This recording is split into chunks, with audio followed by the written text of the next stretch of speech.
तो भारत का इतिहास सिर्फ पता है राजाओं और लड़ाइयों की कहानी नहीं है। ये कहानी है उन विचारों की, उन खोजों की और उन शहरों की जो हजारों साल पहले बसे थे।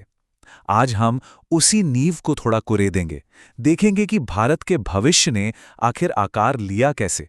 तो चलिए ये सफर शुरू करते हैं। तो हम कहाँ से शुरू करेंगे?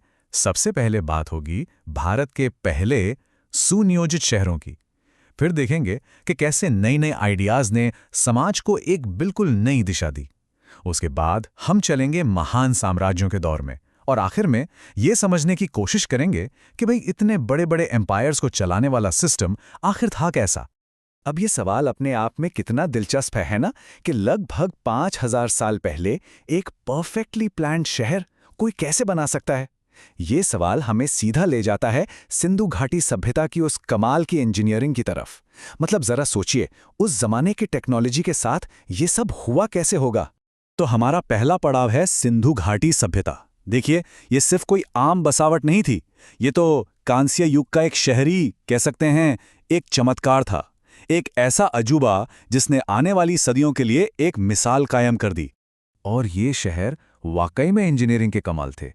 जरा सोचकर देखिए, उस जमाने में सड़कें एकदम सीधी, एक दूसरे को 90 डिग्री के एंगल पर काटती थी, जिसे हम आज ग्रिड सिस्टम कहते हैं। हर घर, हर नाली के लिए एक ही साइज की पक्की ईंटों का इस्तेमाल होता था। और उनकी जो अंडरग्राउंड ड्रेनेज व्यवस्था थी, और वो तो इतनी एडवांस थी कि आज के कई शहरों को भी मात दे दे। किसी भी शहर की बनावट पता है उस समाज की कहानी कहती है, और यहां भी ऐसा ही था। एक ऊंचा किले जैसा गढ़ था जो शायद शासकों के लिए था, और फिर एक बड़ा निचला शहर था जहां आम लोग रहते थे। ये बंटवारा साफ दिखाता है कि समाज कितना ऑर्गेनाइज था। मतलब कोई ना कोई सेंट्रल अथॉरिटी तो जरूर थी जो पूरे शहर की प्लानिंग और कंट्रोल देखती थी। और सबसे हैरान करने वाली बात क्या है? यहां मिस्र या मेसोपोटामिया की तरह कोई बड़े बड़े मंदिर नहीं मिले।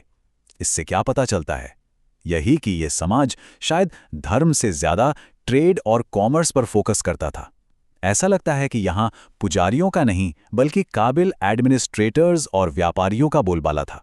तो शहरों की इस मजबूत नींव से अब हम आगे बढ़ते हैं विचारों की दुनिया में। एक ऐसी दुनिया जहां एक दार्शनिक और आध्यात्मिक क्रांति हो रही थी। ये वो दौर था जब जैन और बौद्ध धर्म का उदय हुआ, और इन्होंने लोगों की सोच को हमेशा हमेशा के लिए बदल दिया। इन दोनों ही फिलॉसफीज के दिल में एक सिद्धांत था, अहिंसा।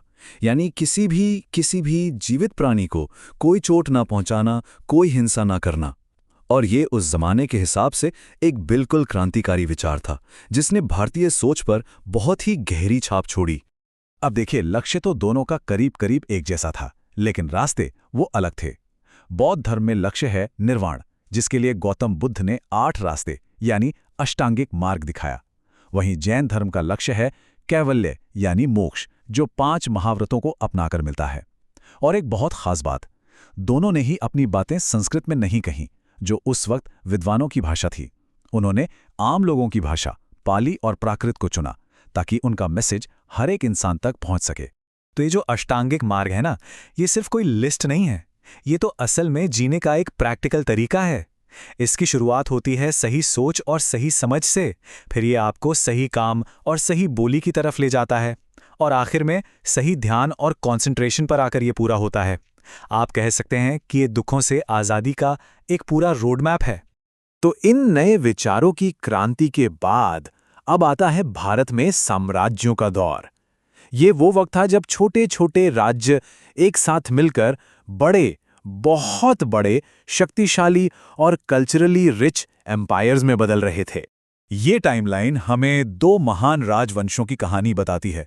सबसे पहले मौर्य साम्राज्य, जिसने पहली बार भारत के इतने बड़े हिस्से को एक पॉलिटिकल यूनिट की तरह जोड़ा। और फिर सदियों बाद इसी नींव पर गुप्त साम्राज्य ने एक शानदार सांस्कृतिक और वैज्ञानिक गोल्डन एज खड़ा किया। मौर्यों की राजधानी पाटलिपुत्र कितनी भव्य रही होगी, इसका अंदाजा आप इसी बात से लगा सकते हैं। उस वक्त के एक ग्रीक एम्बेसडर मेगास्थनीज ने जब वहां के महलों को देखा तो पता है क्या कहा? उन्होंने कहा, ये तो मानव जाति की सबसे महान रचनाएं हैं, जैसे भगवान ने खुद तोहफे में दिए हों। ये बात उस दौर की शानो शौकत के बारे में सब कुछ कह देती है। अच्छा, तो गुप्त काल को गोल्डन एज आखिर कहते क्यों हैं? वजह साफ है, चारों तरफ प्रॉस्पेरिटी थी। रोम के साथ ट्रेड जोरों पर था, देश में सोने की कोई कमी नहीं थी और दीनार नाम के सोने के सिक्के चलते थे। और जब ऐसा माहौल हो तो आर्ट और साइंस तो फलेगा फूलेगा ही।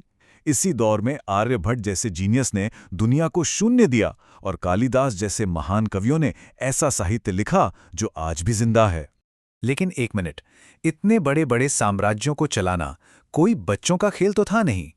सदियों बाद जब दिल्ली सल्तनत ने भारत में अपना विशाल साम्राज्य खड़ा किया तो उन्होंने एक बहुत ही एफिशिएंट एडमिनिस्ट्रेटिव मशीनरी बनाई। तो चलिए अब जरा देखते हैं कि ये सिस्टम काम कैसे करता था। ये जो ऑर्गेनाइज्ड ब्यूरोक्रेसी थी ना, यही पूरे राज्य का इंजन थी। इसको ऐसे समझिए, एक वजीर था जो आज के फाइनेंस मिनिस्टर की तरह पैसा रुपया देखता था। एक आरिज़े मामलिक था जो डिफेंस मिनिस्टर की तरह सेना का हेड था। और तो और बरीदे मामलिक यानी इंटेलिजेंस एजेंसी का चीफ। हर डिपार्टमेंट का एक हेड था और सब सीधे सुल्तान को रिपोर्ट करते थे। कितना सिस्टमैटिक था। और इतने बड़े साम्राज्य पर कंट्रोल कैसे रखते थे? पूरे एम्पायर को सरकार नाम के प्रोविंस में बांटा गया था और हर सरकार में स्थानीय अधिकारी होते थे जिनका काम था लॉ एंड ऑर्डर बनाए रखना और सेंटर को रिपोर्ट भेजना, बिल्कुल आज के स्टेट्स की तरह। तो ये सिर्फ एक सिस्टम नहीं था, ये एक तरह की विरासत बन गया। दिल्ली सल्तनत का ये एडमिनिस्ट्रेटिव स्ट्रक्चर जिसमें हर किसी का रोल और रैंक बिल्कुल क्लियर था, ये आगे चलकर मुगल साम्राज्य जैसे कई भारतीय साम्राज्यों के लिए एक ब्लूप्रिंट बन गया। तो हमने शहरों से लेके दर्शन और साम्राज्यों तक का एक लंबा सफर तय किया। अब एक सवाल उठता है, सोचने वाली बात है कि इस शानदार इतिहास की कौन सी ऐसी बुनियादी बात है जो आज भी हमारी जिंदगी में सबसे ज्यादा जिंदा है? क्या वो शहरों की प्लानिंग है, या अहिंसा का वो महान विचार, या फिर एक देश को चलाने की कला? सोचिएगा जरूर इस बारे में।